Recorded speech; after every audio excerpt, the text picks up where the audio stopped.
நம்ம அடுத்து பார்க்க போகிறது பார்த்தீங்கன்னா காஞ்சிபுரம் தனி. காஞ்சிபுரம் தனி சென்னை அருகாமையில் இருக்கிற தொகுதி. இதில் வந்து பார்த்தீங்கன்னா சிட்டிங் எம்பி வந்து செல்வம் இருக்கிறாரு.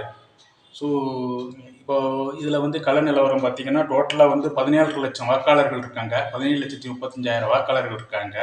அதில் வந்து பார்த்தீங்கன்னா 17,35,000 வாக்காளர்களில் பிஜேபி சார்பாக வந்து நிற்கிறாங்க. காஞ்சிபுரத்தில் பிஜேபி சார்பாக வந்து நம்ம பாட்டாளி மக்கள் கட்சி சார்பாக நிற்கிறாங்க. பாட்டாளி கட்சி கூட்டணியில் நிறுத்தியிருக்காங்க. ஜோதி நிற்கிறாங்க பாட்டாளி மக்கள் கட்சி சார்பாக. அதே மாதிரி திமுக சார்பாக செல்வம் நிற்கிறாரு. அதிமுக சார்பாக வந்து ராஜசேகர் நிற்கிறாங்க. அதே மாதிரி நாம் தமிழர் சார்பாக சந்தோஷ்குமார் நிற்கிறாரு.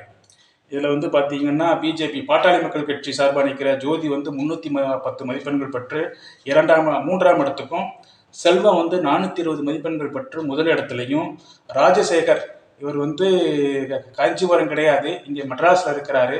அதனால இருந்தாலும் அங்கே வந்து யாரும் செலவழிக்கிறதுக்கு கஷ்டமாக இருக்குன்னு சொன்னாங்களா இல்லையான்னு தெரில. அதிமுக சார்பாக வந்து இங்கே வந்து தாம்பரம் பக்கத்தில் இருக்கிற ஊரில் இருந்து நிறுத்தியிருக்காங்க.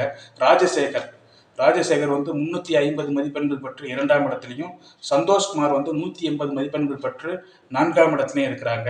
இதுதான் காஞ்சிபுரத்தினுடைய இது. காஞ்சிபுரம் திமுக நம்ம எடுத்துக்கலாம். காஞ்சிபுரம் திமுக செல்வம்.